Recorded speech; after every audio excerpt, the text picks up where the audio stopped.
I struggled to sleep, certainly, for days after covering this case. And to this day, when I think about it, it still gives me chills and still disturbs me.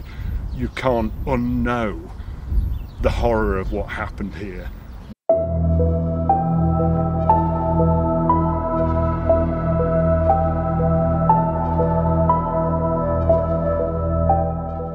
Killer Damien Bendall, one of the most horrific cases that I've had to cover as a court reporter, admitted murdering both his partner, Terry Harris, her two children, John Paul Bennett and Lacey Bennett, and Lacey's young friend Connie Gent, after he went on the rampage, basically through a shared accommodation, a shared home that they had on Chandos Crescent in Killamarsh, where he used a claw hammer to smash in every one of his victims' heads. In a horrifying further twist, Terry Harris's daughter, Lacey Bennett, was also raped by Bendall, which he also admitted, as she lay dying, effectively. The case itself came to light, really, soon after, when Bendall's mother had in fact alerted police that she thought her son, Damien, had actually self-inflicted himself and wounded himself with a knife. Subsequently, the police became involved, and Bendall also phoned police and confessed to the killings, and he was found at the property, where police made the chilling discovery of the bodies inside the home. Terry was found in the master bedroom with her daughter Lacey. John Paul Bennett's body was found in the bathroom of the property, and Connie Gent's body was found in another room in the house.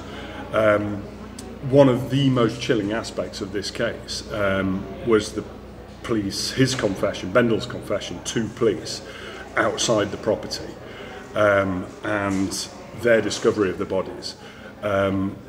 There is documented body-worn camera footage from the police with audio of one of the police officers making that discovery inside the home, and those words chill me even to this day and have stayed with me having covered the case.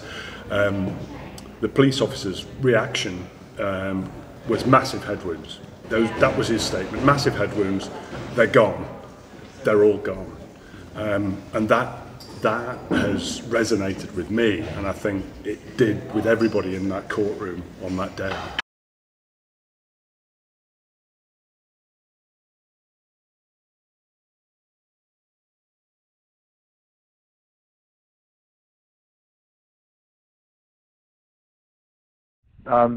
Basically, I need the police and the ambulance and that, because I've killed 4 people.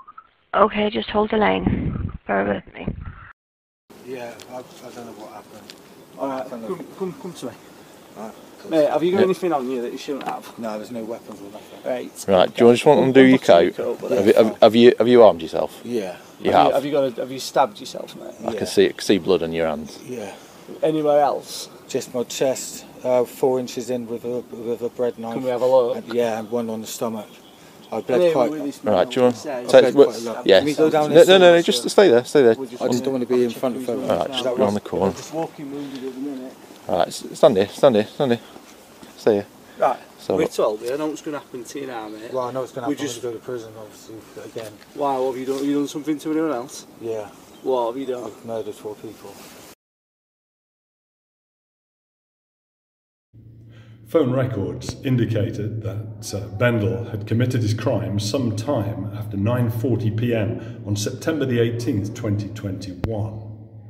And after the killings, he stole victim John Paul Bennett's Xbox games console and took it to Woodhouse, Sheffield, where he traded it for drugs, before returning to Chandos Crescent, Killamarsh, and confessing to killing 4 people.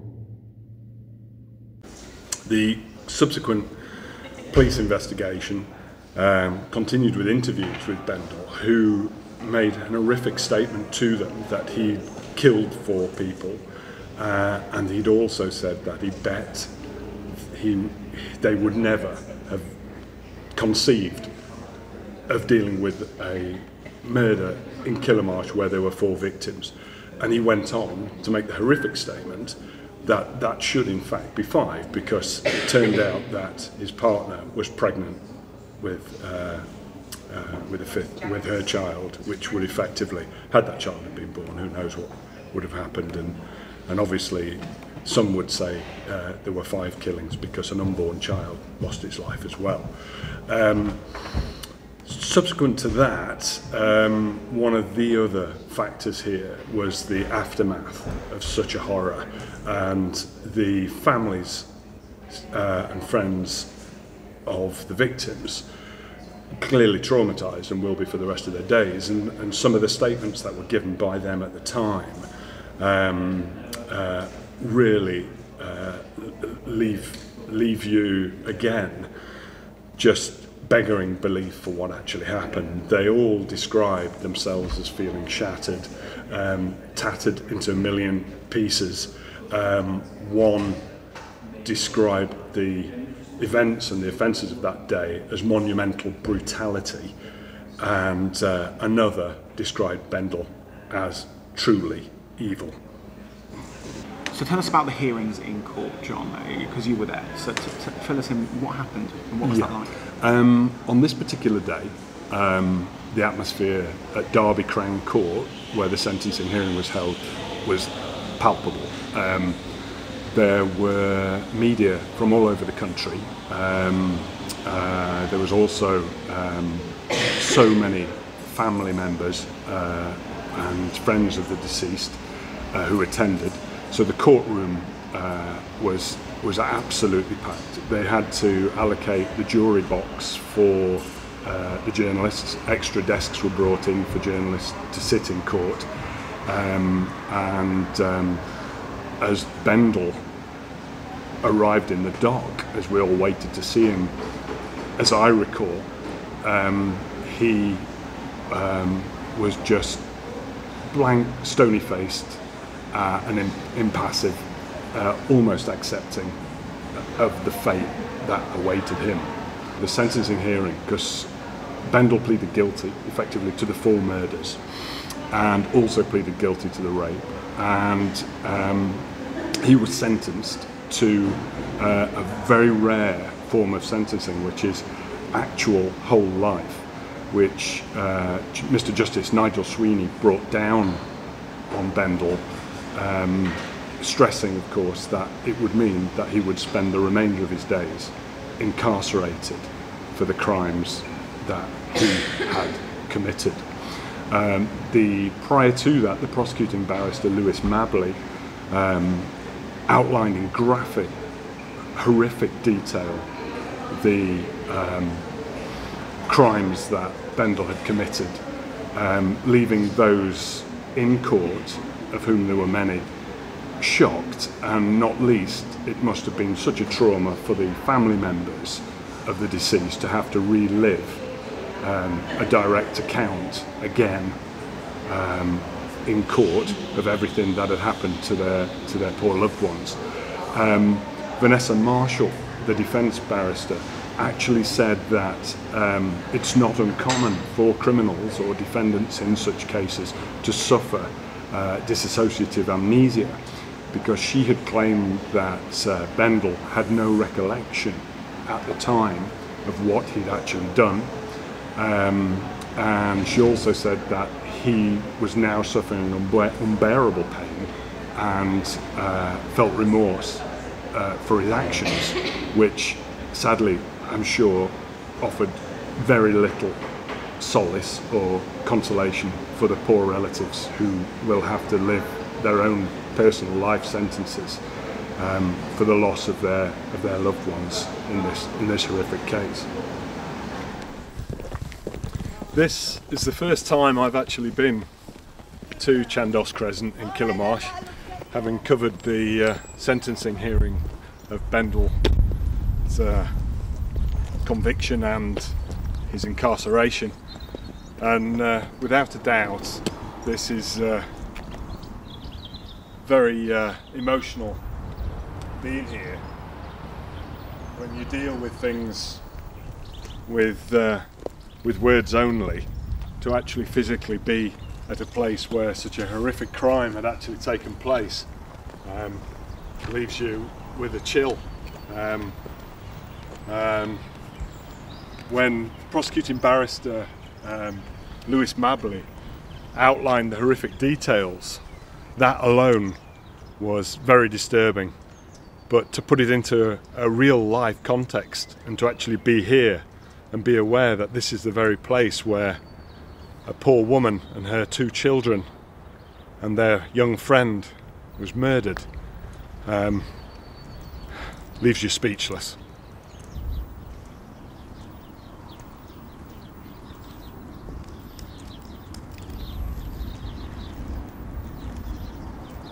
How did the Star cover this case as it was unfolding? Because obviously in the very beginning we weren't quite sure what was happening here. We just knew there was a police scene. So what happened in the very beginning? What did the Star do? My colleague, our colleague, David Kesson, picked up word of an incident at Killamarsh, immediately realising how serious this was. A lot of police attention here on Chandos Crescent at Killamarsh. The overnight killings were said to have happened between September the 18th and September the 19th. So David would have been here almost immediately after that on the following day, when police had cordoned off the house and the surrounding road and had launched their investigation. And David would have been piecing together details at that early time, and the police would have been feeding back in answers to his queries as would be safely and legally able to do so at that time, prior to confirmation that Damien Bendall had in fact confessed to the killings and was arrested and charged, and as we know subsequently pleaded guilty to the 4 murders of Terry Harris, her 2 children, John Paul Bennett and Lacey Bennett, and their young friend Connie Gent. We then followed the case through the courts until Bendall agreed to plead guilty to his offences, which led us to Derby Crown Court on December the 21st, 2021, when the sentencing hearing took place. On that particular day, we carried out a blow-by-blow account of what was being heard in court, so anybody with any interest could follow it literally 10 minutes at a time with updates, as well as issuing a full report of the actual sentencing hearing almost immediately after the conclusion of the case, including video footage with Detective Inspector Mark Shaw at the end of the hearing, because the police had handled what has to be one of their most difficult cases ever, I'm convinced, in South Yorkshire. Beyond that, there were strands to this case that needed pursuing as well. Not least, we outlined a timeline story for our readers to see how this had all unfolded from day one. And we also issued a story from the probation service, who conceded that there had been failings to identify Bendall correctly as a high-risk offender, and subsequently he went on a pathway of crime, including robbery, armed robbery and assaults, and eventually leading to these murders. And in addition to that, we highlighted more of the specific detail about the injuries and what had actually happened to these poor victims. And in addition to that, we looked at every aspect we could to provide a full account of what had happened, because this wasn't a case that could just be left alone. We needed to cover every single aspect of it, to include all and as much detail as possible, to show the extent of the crimes that had been committed. I've been reporting court since the 90s, the early 90s. I spent a great deal of time as a freelance reporter during the 90s covering Crown Court cases, including multiple and many murders. Since then, I've done other things, but I've come back to court reporting and I've been doing that for the Star for the last 3 years. And I have never, ever covered a case that has involved a judge bringing down an actual or whole life sentence on a defendant. This is a very, very rare thing to do. And to put it into perspective, you have to imagine that this man, who is now 33, and he was 32 at the time of sentencing, will spend every single day of his life in prison. He'll effectively die in prison. It's no consolation for the family, but it's about as harsh a realistic sentence as you could bring down on somebody who's committed such an horrific, appalling crime as he has, in terms of 4 murders and a rape. It really is the pinnacle of sentencing powers, isn't it? Yeah, it's the pinnacle of sentencing powers. It's the height.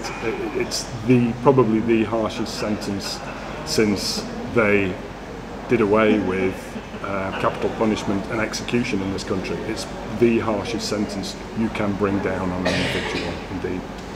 John, you've already mentioned how horrific and disturbing many aspects of this case were, and to cover it in court as well would have been a personal experience at the same time. So how has covering this hearing and this case affected you personally?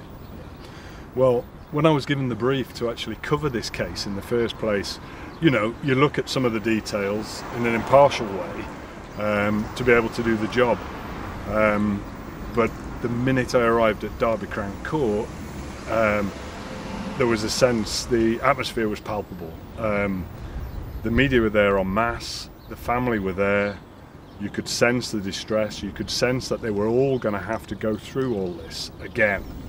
And even as a hardened reporter, you'd have to be absolutely cold-hearted not to have been affected by the outlining opening speech given by prosecuting barrister Lewis Mabley as he went through the horrific detail, and with each moment it became harder and harder to actually perform my job. I found it difficult to continue to make notes while at the same time being so shocked and horrified. And with each incident that was explained, upon that there'd be something else, and then something else. What you have to bear in mind here is you're not dealing with one horrific murder. You're dealing with a man who killed someone and then continued to move through this house seeking out other victims, and then having killed another victim continued to do the same again, and then continued to do the same again. And when one of those victims was still lying fighting for her life, he raped her. That affected me so deeply, and to hear the relatives' accounts of how they've been coping with their lives, describing this man as truly evil and the crimes that he committed as monumental brutality, you go away from that, and it was the first time ever, I think, where I found it absolutely impossible to switch off from this case ever. I struggled to sleep, certainly, for days after covering this case, and to this day, when I think about it, it still gives me chills and still disturbs me. You can't unknow the horror of what happened here once you've become privy to it, and of course not belittling the impact on the relatives and the friends of the deceased, who must have been so traumatized by this. But as I said earlier, you'd have to be a very cold-hearted person not to feel that same sympathy and empathy for the hell that they must continue to go through and went through at the time when this actually happened. Awful, absolutely awful, heartbreaking.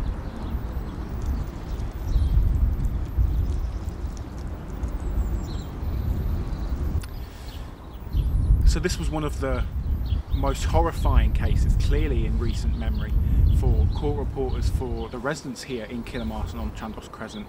But one of the main things to take away, I think, from this whole case is the lovely tribute in the background for us today, the cherry tree with a special note on it, which stands tall at a scene of such despair and horror.